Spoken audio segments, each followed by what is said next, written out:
Hey guys, welcome back to the channel. I have a little announcement. I am running my first ever marathon.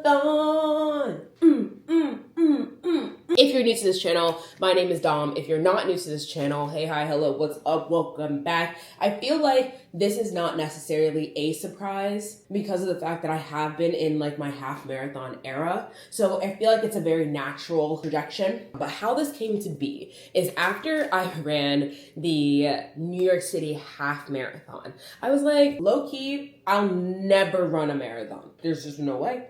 There's no way. Then I ran the Cherry Blossom 10 miler.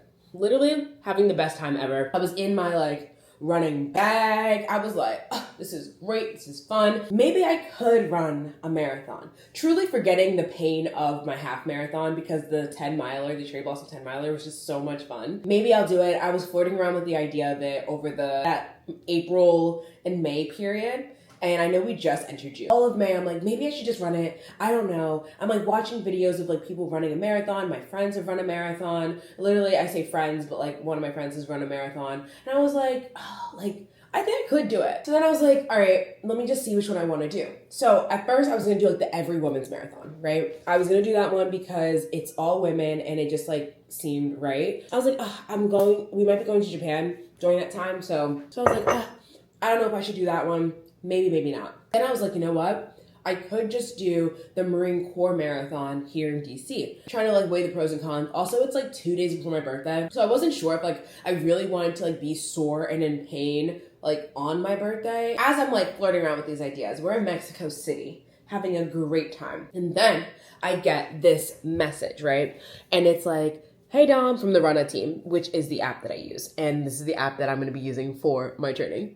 I get an email saying like, hey Dom, do you want to be a part of the Berlin Marathon team? And I was like, you know, I have been flirting with the idea. I have been flirting with the idea of running a marathon. So maybe, just maybe, I should join this team. So anyway, I ended up joining the Runna team for the Berlin Marathon. And it's gonna be my first marathon. It's also a world major, which is insane to say out loud. Apparently it's a flat course. So like everyone I've talked to, they're like, it's such a good race for your first marathon because it's a flat course. So I'm excited about that. And I was like, a flat course sounds right up my alley and sounds perfect for me. Because it's my first marathon, I really wanted to like document my first. Oh my gosh, like I get to do this and like I get to do this training and it's something I'm willing to do and like willing to train for and excited to train for. So like why not document like the good, the bad, the ugly, the ups and the downs and all that stuff. We're gonna do this. We're gonna do this. Today is the first day of my training cycle. I'm doing a 16-week training cycle with Runna and I've been building up my base already since my last half marathon. So I feel really comfortable with going up in mileage. I want to keep on lifting during this training block. You know what I mean? Like no one's trying to get injured during this period of time. My Runna code is right here. If you want to use Runna, this is what I'm going to be using for my first marathon and just showing what it's like because I've never done it. Like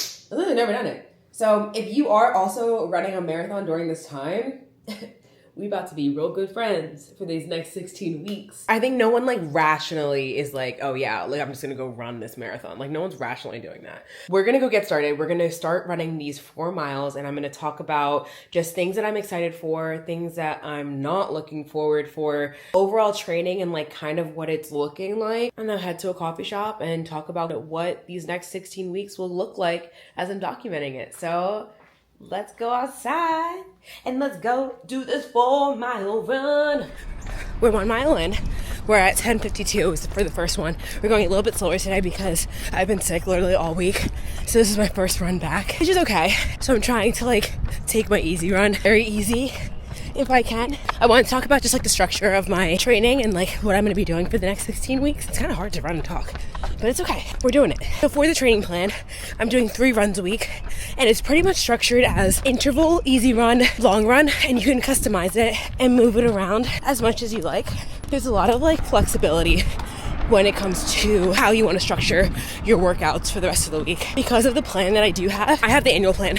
So pretty much I can look at all of my workouts all the way pretty much up until the actual marathon, which is pretty sick, I'm not gonna lie. We're passing the Library of Congress. How my plan is structured is I picked advance when I was picking my plan because I do typically run 6 miles or a little bit over, but not regularly running half marathons. I decided to keep it as challenging and progressive, which is how you can customize your training preferences when you do create your plan. All right, we just hit mile 2 of this 4-mile run, and I don't even know if this lighting looks good, but still, we're about to loop back around because there's a coffee shop that is probably around like 2 miles from here, from this point exactly. I kind of want to go there and grab something to drink. It's been a pretty good run so far. I'm not gonna lie though, coming back from running after being like sick is such a humbling experience because honestly, I'm like, how am I even breathing right now? I wanted to go to the Botanical Gardens, but I can't because it is under construction right now. So many tourists today. Yikes. Anyway, something that I'm really excited with this marathon training block is to be able to like test myself mentally. And I know that sounds super cliche, but I feel like if you are a former athlete, whether you're retired in middle school or high school, college or professional, I feel like you're always constantly trying to like, better yourself and challenge yourself in different ways. And something that I'm always craving, especially after leaving my sport, this is like a new challenge that I've never had before or never embarked on. Granted, it is pretty much the same kind of training, you know. I've always run, always lifted. So not necessarily the discipline aspect of executing a workout, but more so I've never run this long. What happens after mile 18? Those kind of things. How strong is my mental toughness after leaving? And what can I do to make sure that it's still tough? What is my body capable of? That's what I'm kind of looking forward to. And then obviously the vanity metric of becoming a marathoner. We're at mile 3. Stopping at a crosswalk real fast. Some of the things that I am pretty nervous about when it does come to actually running the marathon, I would say it's like hitting the wall is like my biggest fear because I hear it so many times.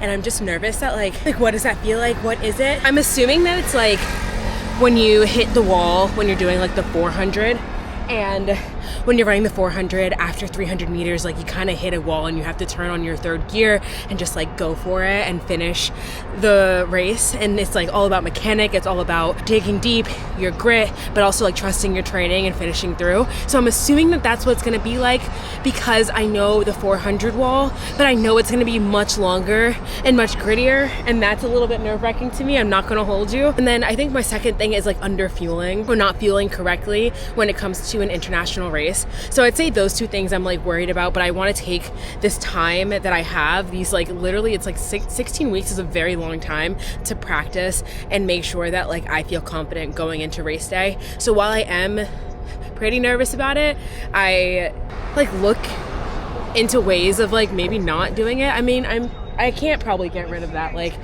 I'm probably gonna hit a wall, but if I can avoid it, I would try. I would try my hardest to avoid it if I can, but I don't really know exactly how I'm gonna do that. But fueling wise, like I can just practice now so that I don't have that issue when I get abroad.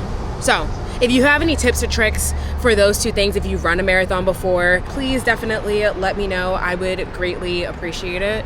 No, like seriously, I'd really, really, really, really appreciate it. We have, I think this break has been good enough. We have like less than a mile left. So we're gonna run to the coffee shop. 4 miles done. 4 miles done and dusted.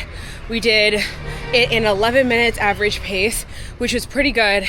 I feel like this was a good first run back, just to like get the legs moving and feel, whew, like I did some, you know, because I've been like rotting on my bed for good reason, obviously, for so many days.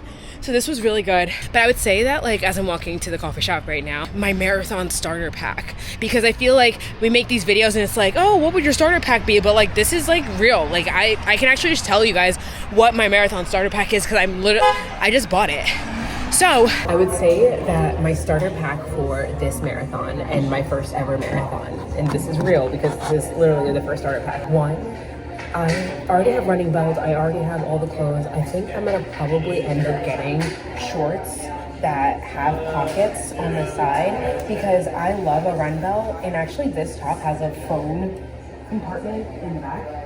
that I've been putting my keys in, which is so clutch, but you can't like, I know it's like for your phone, but like you can't like stick your hand back here. It just doesn't really work. The second thing is I just bought 1 box of the Honey Stinger waffles because I love those for the half marathon for like if I need to eat something before I go out and go do my run. So that's the first thing. And then I also just bought a box of gummies of the Honey Stinger fruit smoothie gummies, particularly those because I love how those taste. They taste so good.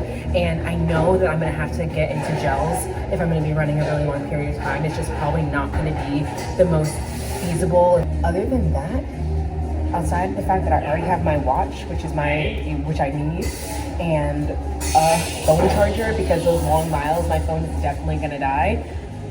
I think that's about it. I don't really know what else. Oh my gosh, one last thing. I did buy a water bottle. And I'll show you which water bottle I bought. This one clips onto your running belt so that you can like have it with you. And I was just thinking it's gonna be so hot that I'm definitely gonna need that. So that is my Marathon Essentials starter pack, and that's what I'm going with as someone who is literally running a marathon for the first time. That is my starter pack. You heard it here. That's a wrap on day 1 of marathon training. I am so excited for these next 16 weeks. I know it's not always going to be like rainbows and butterflies and super happy, but I am excited and motivated to do this and still just like feeling giddy. Like, oh my gosh, I can't believe I'm going to be like a marathoner at the end of this. I realized that I didn't actually say like what my goal is for the marathon. And I have 2 pretty like conservative, I wouldn't say conservative goals, but I have 2 pretty like reasonable goals based on my training before that and my current fitness level. So the first one is obviously to finish the marathon. I want to cross that line and make it to the end. So yeah. And then 2 is to break 4 hours in the marathon. And I feel like that's pretty reasonable, and it should be something I can attain based on the training that I've already had before and the training that I will do. I'm excited, cross my fingers. I think we're gonna be good. I'm gonna train well, have quality sessions, and I'm excited for these next 16 weeks. If you like this video, make sure you give it a thumbs up. And if you want to see more videos and be a part of this journey, make sure that you subscribe to the channel, and I'll see you next week with another video. Bye.